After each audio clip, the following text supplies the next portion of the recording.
Respect for you going through it. I am not in a good place right now. I see it. I understand. I know. We know what you went through. Like, I get it. I totally get it. Um, Also from the text line. So, and again, it's a simple respect thing. But on the text line, I've been accused. And here's the quote. It seems as though DP cuts the men's basketball team a lot more slack than the football team based on past comments I've heard DP make. Why the double standard? Now, there's several people that want to say that. Both the football team, here's some facts. Both the football team and the basketball team have not been good enough. Both the football team and the basketball team deserve to have the coaches not only questioned, but evaluated. 3-9 and 6-11. Those are the records. That's for both of them. Folks were screaming to fire Scott Frost, and I've said this publicly, and I'll keep repeating it so people understand. I'm never rooting for a coach to get fired. Never, ever, ever. Holding coaches accountable is always required. So hold Fred Hoiberg responsible. Hold him accountable. Ask for better. A lot of what happens is the conversation becomes, name calling. Well, this team is, what's the thing? This team is lazy. And okay. I don't know if the team is lazy. It's not my job to determine whether the team's lazy and speak about them that way. Last night they fought hard. They played against a top 25 team and they battled. Just like when the football team played a top 25 team and they battled and they got close. And then there were, as I would say on a regular basis, an accumulation of small details that lead them to not being able to win those games. Both things apply. It applies for both football and basketball. There's no double standard. There's zero double standard. 6-11 is not good enough. 6-11 is not good enough. 3-9 is not good enough. Now, if it is good enough for you, okay, I'll leave that alone. I'll put that down. But if you as a fan are telling me that 3-9 for the football program and 6-11 for the basketball program are good enough, and you're comfortable in that, that's on you. I've made it clear. It's not good enough. I would talk about the baseball program, but the Big Ten champions, they won. I would talk about volleyball. When the volleyball team was struggling, I said this, give them time. Yeah. So through all of this stuff, coaching is a process in which you find your way through. Sometimes it's convenient. Sometimes it's easy. Sometimes it is not. Sometimes it is not. Rico, can you cue up his music? Yeah, give me a second. Jesse on the text line says this. I've also been saying this for a long time, DP. Firing a coach after a couple of seasons isn't going to make a difference. You can continue to start over every 3 or 4 years to build a program. Now, if the powers that be see progress, then that would be their reason. If the powers that be have to deal with their adjustments in space, right? That they feel like the Scott Frost, Fred Hoiberg are adding to the program. Well, recent additions will say you at least took some steps to move forward. But that hasn't been the case. That hasn't been the case. And as a fan base, at what point, from the text line, at what point does accountability necessitate firing? That is, I would leave that to the fan base. It's the Raiders one. That's what we're looking for. Yeah, this computer's being very slow today. That's a Barry can wait. He gets it. At what point does accountability necessitate firing? Well, again, I'll leave that for folks. But I'm a member of the club that I would never root for a coach's firing. Not from that aspect. Behavioral things, yeah. Wins and losses is relative to what people are trying to accomplish. If winning is the ultimate goal, I've asked the question, what's at the top of your pyramid? What is priority one? If winning is the priority and you're not winning, then that's the accountability. If you're not winning, that's it. Speaking of winning, Rico, if you would please. The autumn wind is a pirate, blustering in from sea. With a rollicking song he sweeps along, swaggering boisterously. His face is weather-beaten. He wears a hooded sash, with a silver hat about his head, and a bristling black mustache. He growls as he storms the country, a villain big and bold. And the trees all shake and quiver and quake as he robs them of their gold. The autumn wind is a raider, pillaging just for fun. He'll knock you round and upside down and laugh when he's conquered and won. And won, and won, and won. Winning is required. It is a part of the, it is a part of the right. It is a part of the process. It is a focus. Folks just have to figure out what it means to them and how quickly it reaches them. Let's bring in Fairfax Football Academy's Barry Thompson. BT, what's happening? The autumn wind is taking us to Cincinnati, baby. Look at the Raiders go. Look at you go. You're having yourselves a week. Yeah, look, that was big, right? That yeah.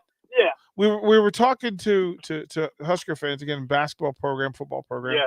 It's in the state that it's in, right? You've been a part of winning programs and losing programs, and there is a fine line when it comes to accountability, because people don't identify or state out loud constantly the priorities of these programs.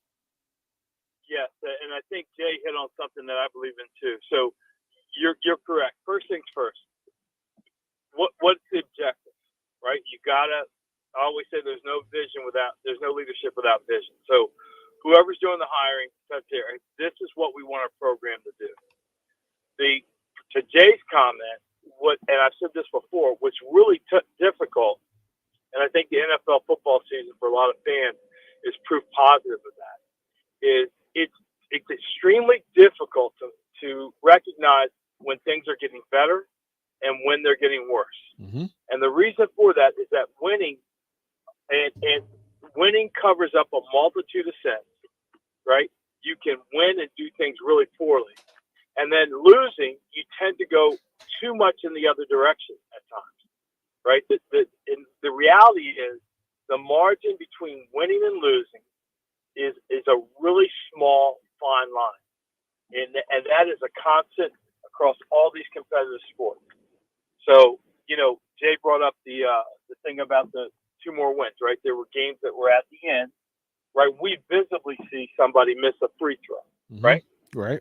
Okay, but you can go back, and Joe knows this too, right? You can go back through that tape and find probably 10 points that were pissed away, right?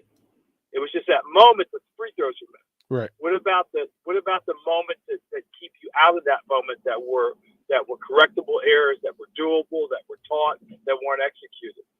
And that's why this process is so difficult. Made clear, DP, correctly so, by defining what we want the program to do. Now, the other thing in this misery thing, they've got a lot of talent on campus. Mm-hmm. I mean, there's no question they got talent. So if I'm going to go through some misery, at least I want to know that I got talented players there. I'm getting closer to where I want to be just by the fact that I'm getting these talented players here. Right now, I got to figure out how to mix it up, how they win, how they play together, all that stuff. But man, you'd hate to be going through the season and you knew you didn't have players that could compete. Right? That would be a hopeless situation.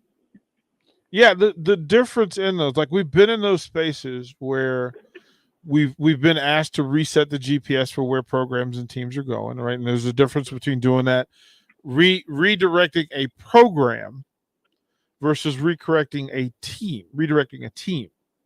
Because the team is that season, that group of players, location, direction, etc. The program is the continual flow the place holding and the standard for which each team will be measured, right? Correct. That to go through Correct. this thing. So when you're talking Nebraska football, it's one set of standards. When you're talking Nebraska basketball, volleyball, baseball, there are different sets of standards for the program, because the program will tell you what's allowed by what they leave in place. Right? Yep. The next group, right? The next group,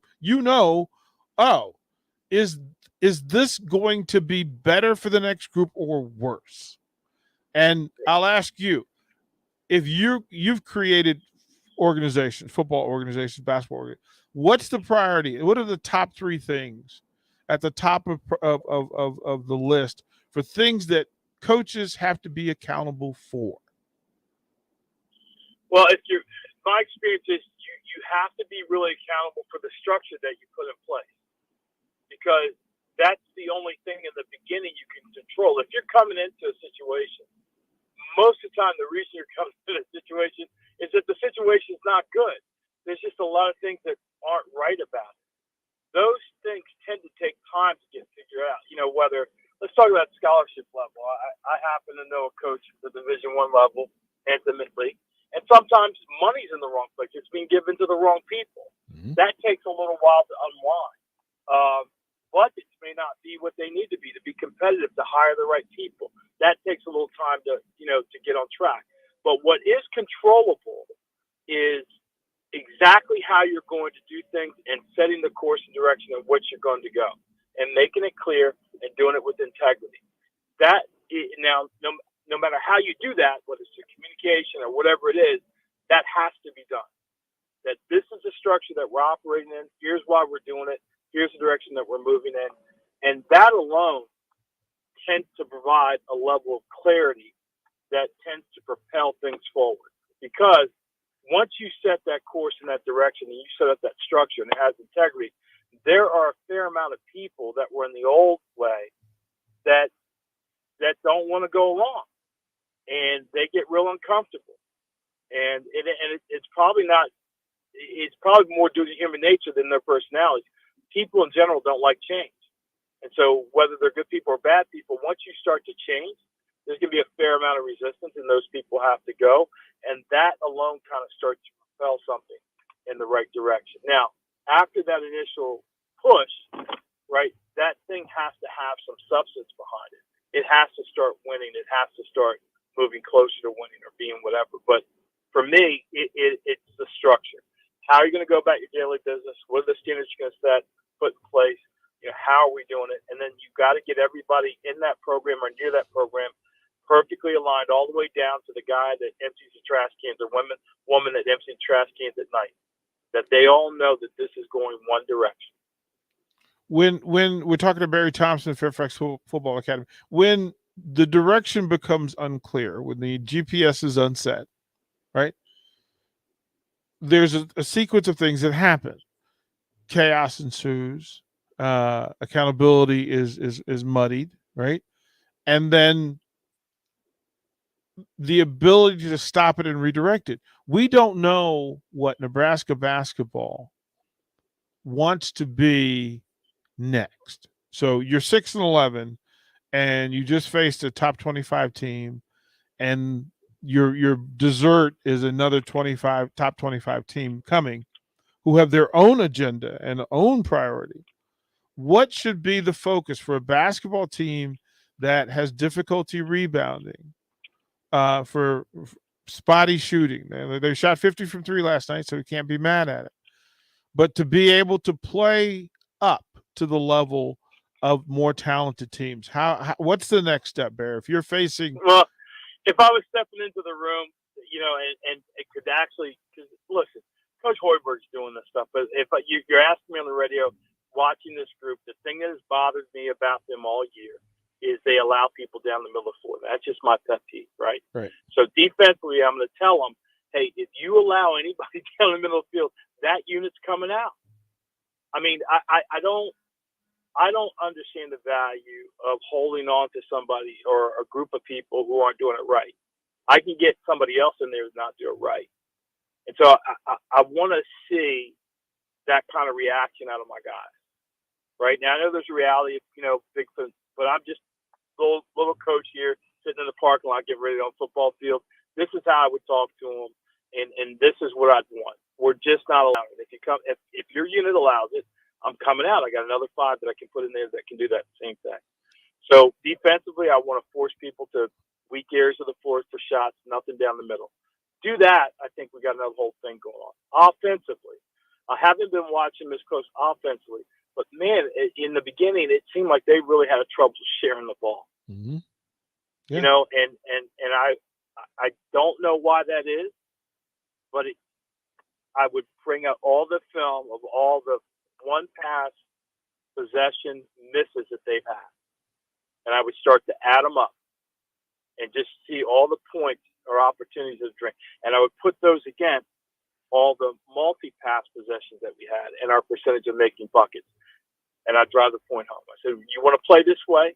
This is the result. You want to play this way? This is the result. It's up to you. It's up to you. I've watched you. I've watched you run groups into high frequency competitive situations, right? That no situation can show up on game day that we haven't been prepped for. And if those things show up once, that's one thing. But if they show up consistently, then it's the coach's job to get that thing fixed or at least understood. So how do you go about that? How do you go through rebounding drills to get guys to put a body on and work at 100% to make sure that there are no offensive rebounds? I'm going to tell you two things that diametrically opposed. When it comes to rebounding and looking at other coaches do things, I remember watching Coach Izzo at Michigan State, mm-hmm. and him having this rebounding drill where they practically had to put on shoulder pads and they were going after it. And I remember as I was getting ready to coach a group, I had that in the back of my mind. I wanted to look it up and figure out how to do it. And then I just said to myself, the last group I coached, I said, you're not allowing offensive rebound. And it was something that we did every practice. Every time they competed, if you were on defense and you allowed the second shot, you were running. And it was and I hate having players run in practice because I don't think that's a good use of time. I can have them run and do things, right, rather than just run. Right. But I would make these guys run. Every time any defensive unit gave up an offensive rebound, they were running. And I remember I had some smart guys. They got to the point where they were looking at me like, that's a waste of time. One of the guys actually said to me, he goes, Coach, about this running, because he goes, that's a waste of time. And I looked at him and I said, I know it is. I said, but come up with a better consequence and I'll do it. But we are not allowing offensive rebounds, so get on the floor. And I meant what I said. Like, if he had a better way, I'm not the smartest guy, I would have used it. So between Izzo's drills and between just reinforcing something consistently, no matter how mindless it is, you're eventually going to get the point across or get the people who understand your point.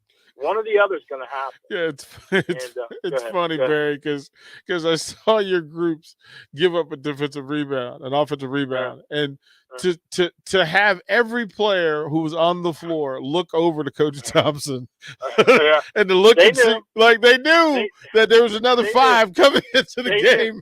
They knew, and to their credit, in that season that we're talking about, I think there was only one game where there was a timeout and they came over, and I simply said to them, "You're giving up too many.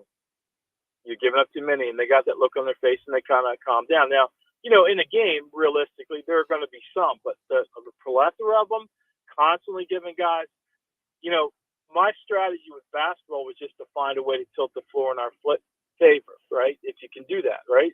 So forcing that, weak areas, not allowing people down the middle, getting the ball out to the wings where, those are lower percentage shots, not allowing somebody a second chance shot.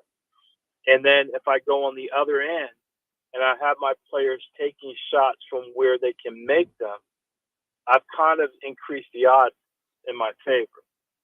These guys are taking shots, but these aren't shots that they, can consistently make night in and night out.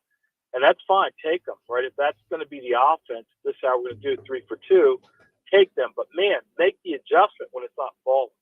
Yeah, Make the adjustment when it's not falling. It's that part where Yeah. the players know, and you just see you can Right. just see the battle, right? That no, we're going to do rebounding Right. drill, and everybody's neck got fat, and everybody Yeah. dried their hands because they knew, oh, it's hard hat time. We got to get to work because it was drilled and drilled and drilled and drilled, and I think it's necessary and to be done. All right, so how do the Raiders do this weekend?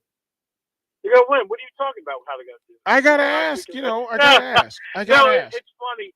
We've got these old school matchups in the NFL. The Steelers are playing. Who are the Steelers playing? Who they have? It reminded me of an old school matchup that they have. And the Raiders, Cincinnati Bengals, a Raiders Cleveland thing. If you go back into the 80s and 90s, that was the thing. And actually, the last time I saw them play live, I was with my two brothers. We kind of converged in around the Kentucky, Cincinnati area, and we went to see the Raiders play the Bengals. So really fired up. I'll be training, but TV will be on. I'll be getting updates. Really, really happy for the Raiders and the season that they fought through. Really weird game Sunday night, wasn't it? Yeah, it was. Yeah, it was really different. good. Like, no, you take it. No, you take it. No, you take it. No, seriously, you take it. What are we eating today? What are we eating? Well, listen, I'm going to direct your views because this ingredient list is it's jambalaya. I think it's a great weekend for jambalaya. And if you've never made it before, even if you have made it before, I'm going to really direct you to get the proportions. On YouTube, there's Paul Prudhomme, Prudhomme, Paul Prudhomme, Creole and Jambalaya Classics. It's a long thing, but if you start it right at about 5 minutes, it'll roll into the ingredients and show you how I cooked it. But how you cook this bad boy? You get some butter. Are we okay? Yes, sir. Yeah. We get some butter and we get some onions, and we let those things kind of work their magic until the onions turn a little bit brown. And then there's a Cajun ham called tasso. If you have time, mail order it, find it. It's especially spicy. And if you don't, just get some lightly smoked ham. And once those onions start to brown a little bit, you throw the smoked ham in there, the tasso, and you let that do its thing. Prudhomme's big on building like layers of flavor. So if you think about like building a lasagna, except it's in this Dutch oven. So after that tasso goes in, then in goes the Trinity, which is your green pepper, your onions, and your celery. And you would you'll get the proportions from him. And a little bit of tomato sauce will go in at that point.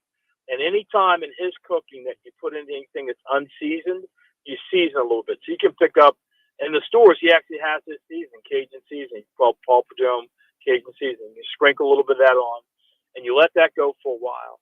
And then and then the sausage goes in, the andouille sausage, if you can find that, or a nice smoked sausage will go in.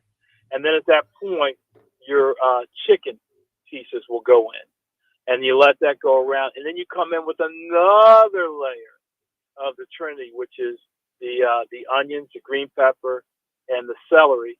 Now at this point, you put some garlic in, a little more tomato sauce. You let that go. Another layer of andouille sausage, and you let that kind of get happy for a while. And if I forget anything, oh yeah, and you'll add some fresh diced tomatoes at the end. So another kind of representation of tomatoes. And you let that stuff, your pot's going to start looking really good about this point. In goes your rice, and then in goes your stock.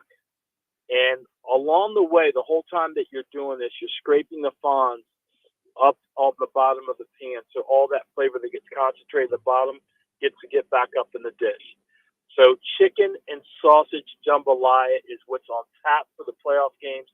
I highly suggest your audience go to YouTube, find Paul Prudhomme, Creole and Cajun Classics, go to the 5-minute mark. You'll see the ingredient list, and then you can watch how he cooks this thing. If you do it, you will not be mad at me. Everybody's hungry now. Appreciate you, Barry. Good luck this weekend, man. Keep up the good work, bro.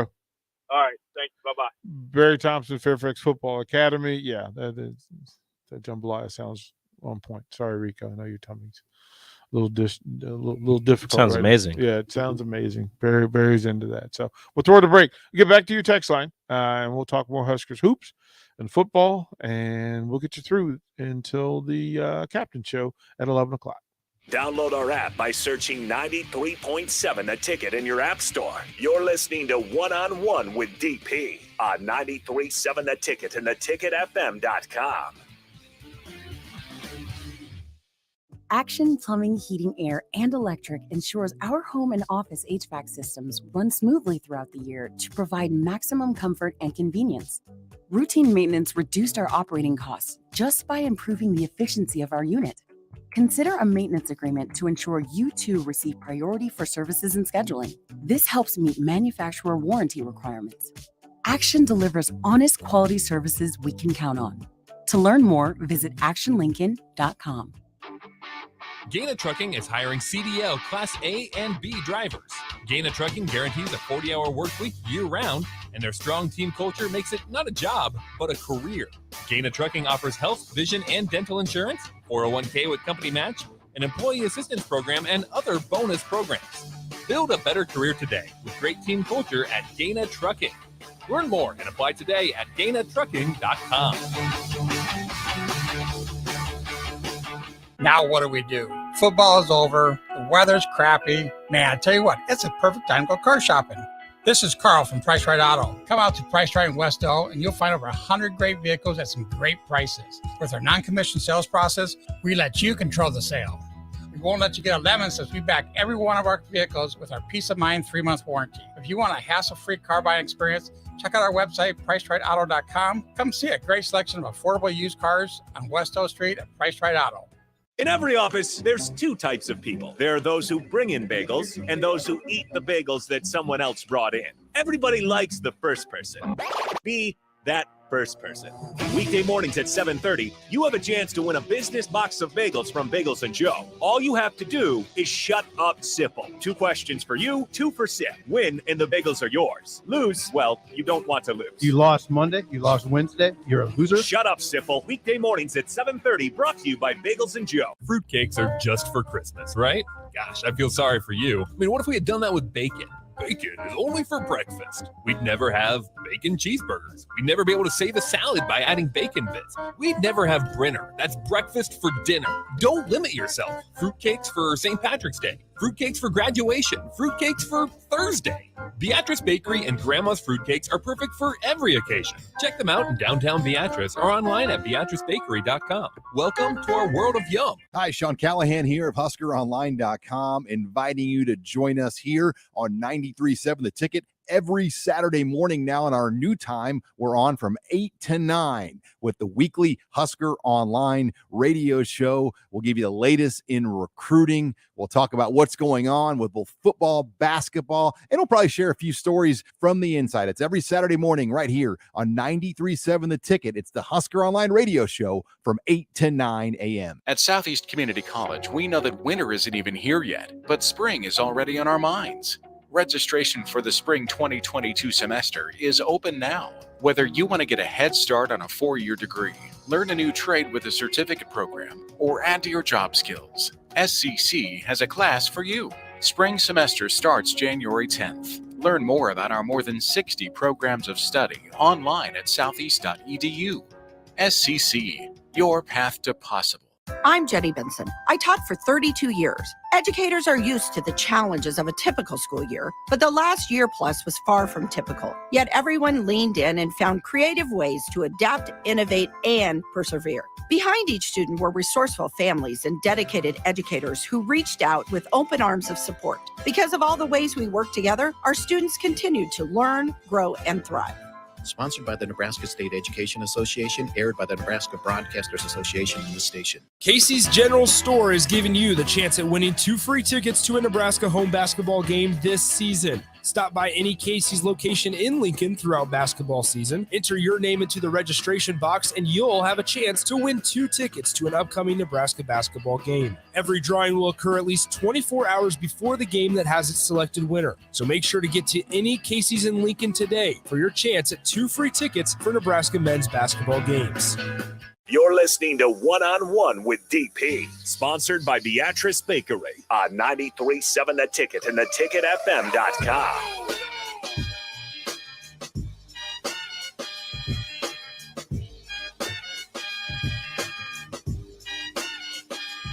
Welcome back to One-on-One, 92.7 The Ticket, 402-464-5685. You can text in, call in if you choose. Sartor Hamann text line and the Honda Lincoln hotline. You can follow on the live video stream. Got a question on the text line. What up, DP? Nice interview. Question, what do you do in the situation where team guys decide they aren't going to run those lines for giving up offensive rebounds or taking bad shots, etc.?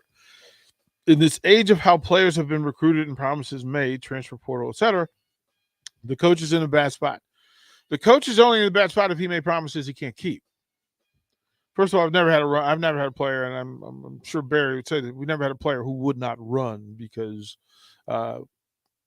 we set forth a rule. It's a collective rule. That's leadership. Here's the rule. We set the rules in advance. Here are the expectations for how you're going to participate in the games that we play. These are the rules, the team rules, guidelines for things that we have to have done. If you set those rules in advance, you don't have to adjust after the fact. Plus, when a rule is put in place, the players have understanding for why that rule was put in place. Nothing that a coach asks a player to do should be hurtful to that player. You're not trying to hurt the player to get them to run. We would run transition drills. That was how we got in our conditioning in. We did transition drills and scrimmaging. We actually worked and played at game pace. We did the same intervals that they would play at in games. Right? We did the free throw shooting contest for game situations where the players would run, get their heart rate up, get their wind taken away from them, and then go to the free throw line and try to knock down free throws. And it was competitive. So if teams were doing it, we'd split up the teams and we'd do that. Or the players could make it competitive by saying, hey, look, put pressure on the shot. If we make the shot, we don't run, we stay here. Only the person who needs their heart rate up for the next shot will run. Everybody else gets to stay. And it built trust in the player, because you've seen a player step up every day in this competition to see whether or not they can make this thing happen or not. Make the three-point shooting competitive. Best way to get teams to understand the difference between a good shot and a bad shot is this. We would take the teams, put them up. I take my best shooters and put them on one half of the floor, and put my other shooters at the other half of the floor, and then we would have a layup contest versus three-point contest. Three-point squad never won. They never ever won. So players got an early understanding that, well, the closer I am to the rim, the easier, the more successful this is going to be. And yes, it's sexy and it's cool to shoot threes, and there's value in it. But not everybody does it well, and not everybody can be trusted with that. So in those competitions, you find out who the great free throw shooters are, who the layup shooters are, who the three-point shooters are. And you see who wants to compete in order to have that ability to do so. So if I watch you shoot competitive threes all week long, when we get to game night, I've already seen you in that process. So as a coach, I would imagine that Fred Hoiberg is watching these folks shoot threes in competition, setting rules for that thing. I'm not sure we've seen the same thing when it comes to rebounding. That, look, you set the rule. And look, the rebounding drills, anybody that's played high-level basketball, the rebounding drills, that's a war zone. Like, you just put folks in and elbows fly and it becomes physical, and friends become bitter enemies because they know the battle is on and things are required. But in the collegiate level, if you have made verbal commitments to players that, hey, I'm going to play you no matter what, then you've made a bad deal. Like, stop doing those deals.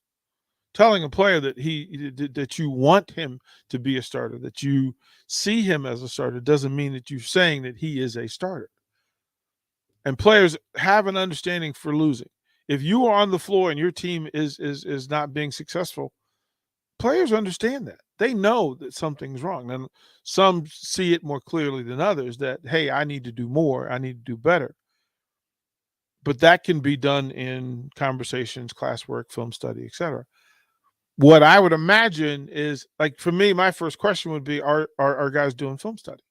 Do you see yourself being out rebounded, not because the other person's bigger, stronger, faster, but because you didn't work as hard? And there's a huge difference. And then to do that individually and then collectively, right? So the player knows beforehand.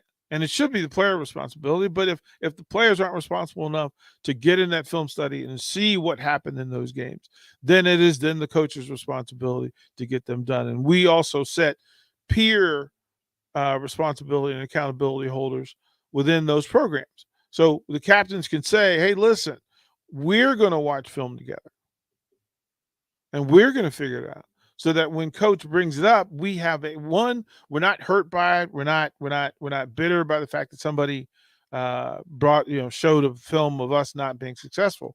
They understand that it's a teaching and coachable moment and you have to learn from it. You should learn from it. But anything shown or known in high repetition, you get better at. You cannot practice high-level rebounding every day and not get better at it.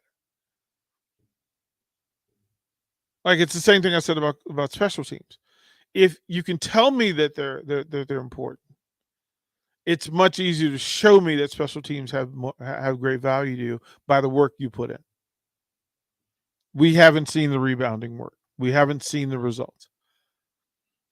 And I don't know what it is. Is it fatigue? I don't know. There's one ball, and I'm just not understanding how everybody, if your Achilles is offensive rebounding, then everybody competes. It's more important than the transition basket you could get by running out, by sending 2 of 5 players on a run out. There's no value in that. The runouts aren't going to help you win games. You defending the boards absolutely helps you win games. Some of that's communication. Some of that's, again, what the practice situation is. I don't want to say that I know that the rebounding drills are done or not done. I just haven't seen them. Bless you, sir. BJ in Wichita says, I just don't think this is a very good rebound thing. I think a lot of it is a want to, and that's very hard to teach. Losing is hard to teach too. And accepting the fact that I would rather not work hard and lose rather than work hard to win. It's the thing Jay was talking about earlier. Look, your commitment to execution has to be an internal thing, but it has to be a loud internal thing. And it has to be a collective thing. You can't be the only dude on the team that wants to work hard and do the things that are there. There are players on this team who play hard. The bulk of them, right? The bulk of them play hard. The question is, do you play hard all the time? And are you playing hard even when you're fatigued? And fatigue, so again, if you've ever played against somebody who was 7'1", 285 pounds, they're going to wear on you just by leaning on you. So do you expect Derek Walker to be fatigued in the 36th minute after facing Kofi for all of that time? Absolutely. But what's required of Lat Mayan, CJ Wilcher, everybody else that's on the floor, is that you need 5 bodies to the board. We will figure out how to get in transition. But 5 bodies to the board is required. Look, give yourself that opportunity. And they do it in stretches. They just don't do it for the entire game. Look, they shot 50% from 3. We asked for adjustments. Take fewer and better threes. That adjustment has been made. We asked for them to go through Derek Walker and to be able to facilitate and to get him from 5 shots to 10, 12, 13 shots. They've done that. Adjustments have been made. They went from 29 threes to 12. The adjustments have been made. You asked them to get better at the free throw line. They shot 75% from the free throw line. Bravo. But there are things that have to be done. And rebounding, getting better at rebounding is one of them. Being more consistent in the shots that are there. Not, letting chaos take over in your offensive series because things aren't going the way you expected them to. Again, the entire purpose of this offense and the very focus of this offense is that whoever gets into the paint they have a point, a line on the floor that tells them once you get into this space, you have to know what you're doing. And if you do not know what you're doing before you get to the decision line, you back it out and start all over again. But when you get to that deep level, if you go past it, you're going into deep shark-infested waters. That's the rule. And if you're going to make something positive happen when you get there, it's going to be a fluke. Why? Because you're going against a tendency. You're going against percentage. If you get into that space and don't have the open, or you feel extra pressure, the rule is extra pressure, jump stop, and pivot and kick it to where the pressure came from. So if the help defender came from the wing guy, you know what? Apex, make that defender give you a little bit more space. You kick it to a shooter in the corner. Now, you have to trust that shooter to knock that thing down. That hasn't been the tendency. That hasn't been the thing that's happened most. But you still have to trust the process. And if that shooter in the corner knows you're actually going to honor that decision line and give him the ball if his defender has given him space, they'll be more ready to shoot when you give them the ball. If that defender stays where they are, you're one-on-one. If this big man comes over and defends you, then you dump it down to Derek Walker, and Derek Walker finishes. If you dump it down to Derek and the backside help kicks in, there is another shooter in the opposite corner for Derek to kick to. If that guy stays home and Derek doesn't feel comfortable because of the rotation, there's another open player at the top of the key for you to jump stop and give it to. If the defender at the top of the key has turned his head and is looking at Derek Walker in that space, then the person at the top of the key knows two things. One, I can step to the side, create space for a three, or when his head's turned, he's not looking at me, I can back cut towards the basket, and then we're back in business again. What happens if Derek sees the guy's eyes turn and then he wants to kick this thing out, but that shooter didn't think the way Derek did? Then you have the turnover. Then you have the ball passed to the sideline while somebody's cutting. Then you have all this stuff in play. Look, the system has its rules. This team just has to follow the rules. There is a method to the madness. But when, this is one of my coaches, when chaos happens, slow down and chaos ceases to exist. The sooner this team recognizes that, the better they will be for the 4+ possessions that they need to be better at to finish basketball games. I'll get you, Tom. Stay tight. We're going to get to you on the Honda Lincoln hotline. We'll get to the rest of the text. We'll get all that stuff in place. We'll close out one-on-one and set up for Sean Jackson when we come back. Watch live on Facebook, YouTube, or Twitch. You're listening to One-on-One with DP on 93.7 The Ticket and theticketfm.com. At Southeast Community College, we know that winter isn't even here yet, but spring is already on our minds. Registration for the spring 2022 semester is open now. Whether you want to get a head start on a 4-year degree, learn a new trade with a certificate program, or add to your job skills, SCC has a class for you. Spring semester starts January 10th. Learn more about our more than 60 programs of study online at southeast.edu. SCC, your path to possible. Hi, this is Kurt, your shop manager at A1 Automotive here in downtown Lincoln. My promise to you is this: you won't find another automotive repair facility that genuinely cares about you and your vehicle. Our service is outstanding and our customer service is better. Please give me a call for all your automotive repair questions and needs.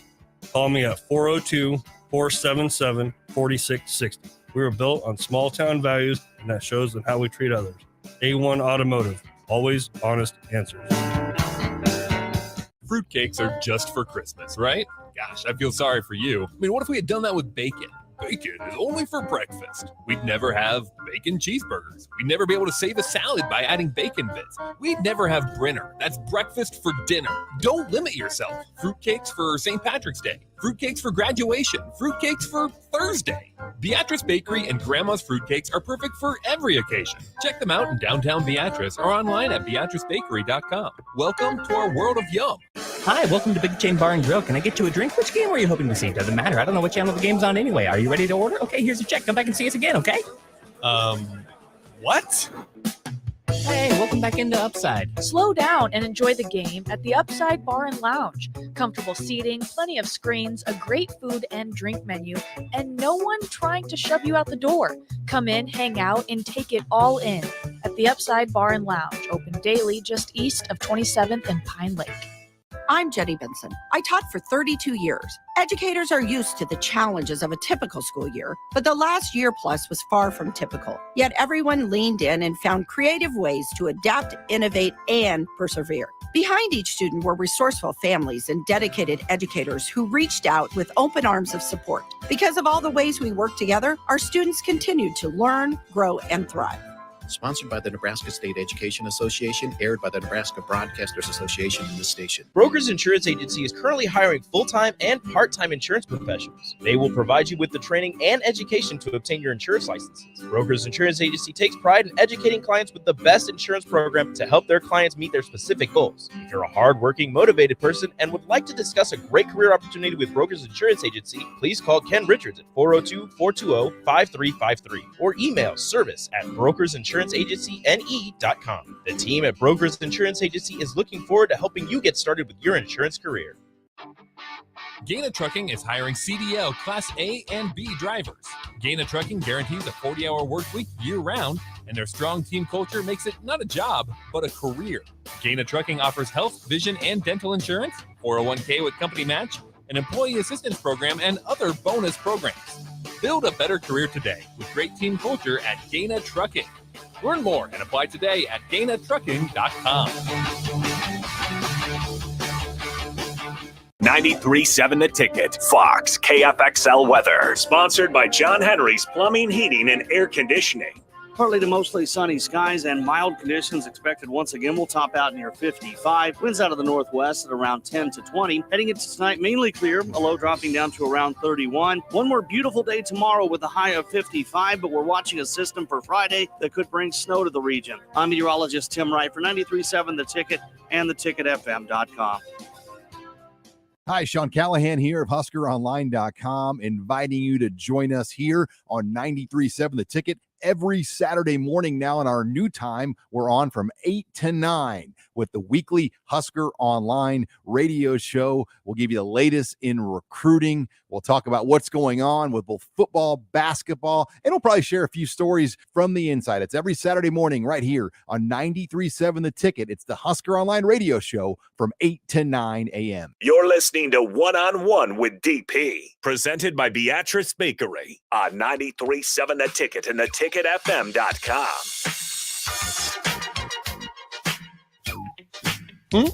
What'd you say? You're going to have to. Let's bring in Vashawn Jackson. Because I'm a hooper. I like the hoop. Okay, well, we're gonna get it right. Let's go to the Honda Lincoln Hotline. Time's been waiting. Time. Appreciate your time. What's up? No, just a few comments on last night's game.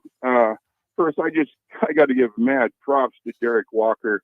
He's going against an absolute beast all night long with no help on defense or boards. We're really missing Bradenbach on getting rebounds. Yep.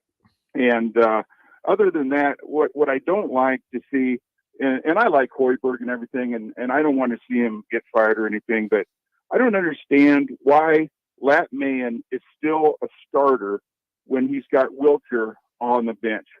The last game, Wilker had more minutes, more points, more rebounds. What is the deal with that? I mean, why is Mayen starting? He hit 2 threes last night, which is more than he ever hit, other than last year. And I don't know. It just drives me nuts. But Walker, thank God for that kid. He was completely just overmatched, over-physicaled, and gave it everything he had. But the kid had no help. So thank you. Yeah. All good stuff along the way. I mean, this is what it is. VJ, what you got going today on the Captain Show? Man, it's going to be a party. I got one of my other brothers, my Lyman brothers. See, I had receiver brothers and I had Lyman brothers. And this is a 3-time national champion Lyman brother, Freddie Pollock. Okay. Well, so we got a big. And then we got a special guest that's supposed to be in the studio. Did you heard what I said? Supposed, and you saw what I was doing, right? I was doing push-ups. Because I'm going to tell you right now, Jay Foreman, It's going down. Oh, I'm shooting McMuffins, Splash McMuffins. Yeah. I'm shooting her down. I'm shooting Jay Foreman down. I'm gonna probably put my hands down so Jay can put his foot in my hand and I can help him dunk because he might have ate too many bonbons. You know what I mean, over the COVID deal, hey, man. some of us, man. I did. Look, I absolutely did. I have full confessional. I'm not gonna hate on nobody. Hey, they're delicious. Listen, you want me to say no to the bonbons? It's 2022. Okay, we can do something really, really easy, and that's why I'm getting my push-ups on because this Terrell Farley will be in the building, and I know he's going to be talking stuff, and I want to make sure I'm ready. Oh yeah, right. Blood flow ready. Yeah, ain't gonna be no problem. Yeah, you thought Jay talk stuff, man. Yeah, gotta get pre-swole. Yeah, before you go on a date. When you go on a date, you hit the chair, you hit the chair squats like this. Why you giving secrets out? I'm just saying. Why you giving secrets out? Because we got to help the youngsters these days. They don't know what to do. They walking around with their pants down. Yeah, can't be giving away the council secrets. You got to get so when she go to reach that arm and you got that little triangle hitting her, hit the hands. You go, you gotta have that done. Hey, I got a question for you guys though. I didn't get to get my question. Okay, here we go. So with their win against the Warriors on Tuesday, the Grizzlies have won 10 consecutive games this season for the first time in franchise history. There are 3 teams in the NBA who have never had a 10-game win streak in a single season. Can you name those 3 teams? 10 games. I would say you got to go to the bottom of the pool, right? Wizards. Yeah. No, the Wizards had him. Nope. Wizards. The Wizards are one of them. The Bullets, yes, but Wizards. The Wizards have never had a 10-game win streak. Well, but that's not fair because they were the Bullets. The Wizards have never had a 10-game win streak. They were the Bullets. That's not fair. No, you can't say you got the Cleveland Browns and then you got the Baltimore. Come on now. The Baltimore Ravens and the Cleveland Browns. Colts. My point is you can't say you got the Baltimore Browns. Well, then I can't claim 3 Super Bowl championships in Washington. Come on. You got to be like, how are we doing this? Explain Super Bowl championships in Washington. Because they're not the Redskins anymore. No, that's not true. So the Washington football team. They won when they were the Redskins. Guess what? They're the Redskins when they won it. Okay. They can be the Washington. Yeah, but the Washington football football team's never won Super Bowl championship. The organization has. But they're in the same spot. Okay. I just need to make sure we understand the operating rules here. So okay. Just saying, man. Okay. I got you. The Wizards. Hawks? The Hawks have a 10-game win streak at some point. I got another one. This is straight off the dome, Rico. No, I'm not ready yet. Okay. I thought I was ready. The Brooklyn Nets. They have a 10-game win streak. Wow. Of course they do. They've got to. I want to say Sacramento, but they are all in the East. They're all in the East. Then it would be Orlando. That is the other one. And Charlotte. Charlotte has had one apparently. Boy, so this one I've did a little bit, and it looks like they've had like 11 and 12 game win streak before, but according to ESPN, the Pacers. Huh? Wow, that's tough because they back in the day they mobbed everybody.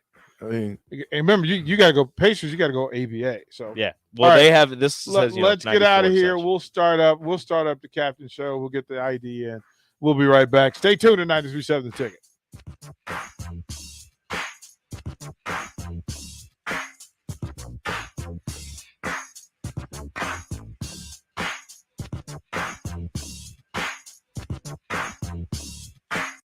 This is Lincoln's home for sports talk on the FM dial. Also online at theticketfm.com.